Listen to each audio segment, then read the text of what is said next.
guys, it's me again, your girl Karen. So for today's video, I am going to explain something that is related to the current situation of the Philippines, which is the pandemic.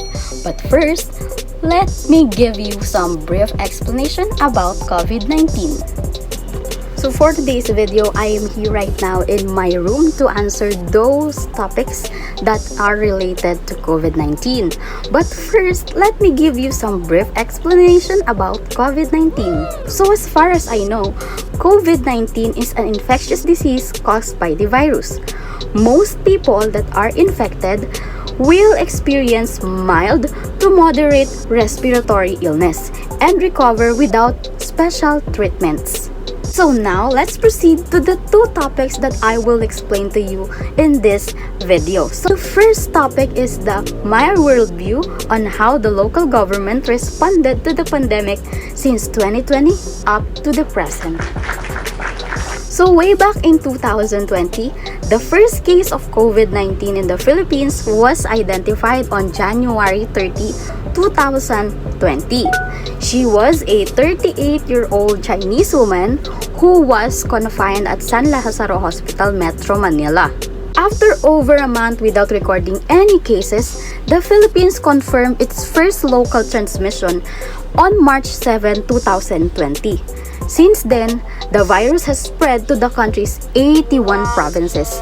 That's why the local and national government imposed community quarantine since March 15, 2020 to limit the spread of the virus. The Philippine response to COVID-19 has been described as the longest and strictest lockdowns of the world. So as far as I know, both the national and local government responded to the COVID-19 in the Philippines with various declarations of emergency, such as closure of school and public meeting places, lockdowns, and restrictions that are intended to limit the spread of the virus. Based on my observation, the goal of the government is to keep the people safe and aware about the virus. Now, let us proceed to the second topic that I will explain, which is my worldview on how the COVID-19 affected the educational system globally. So, in terms of education, it is the particularly challenging issue in the pandemic. So, last May 2021, schools were closed worldwide. According to the UNESCO, 90% of the students had their education disrupted because of the pandemic.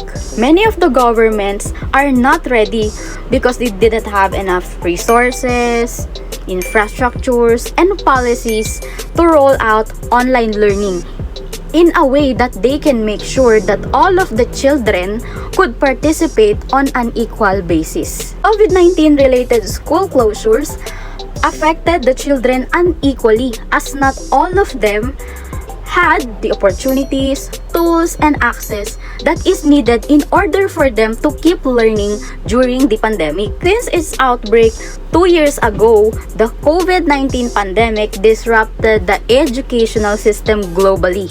So we all know that online classes is a good substitution to face-to-face classes during this pandemic. But there are some of the disadvantages that we may encounter. So as a student, some of the disadvantages of online learning that I have experienced are poor internet connection and limited interaction between the student and the teacher. But in this situation, online class is more safe and convenient than face-to-face classes. We are all hoping to go back to face-to-face classes as soon as possible. That's why we should keep on following the safety health protocols and be vaccinated. So that's all for today's video. I hope you learned something from me about COVID-19. Thank you!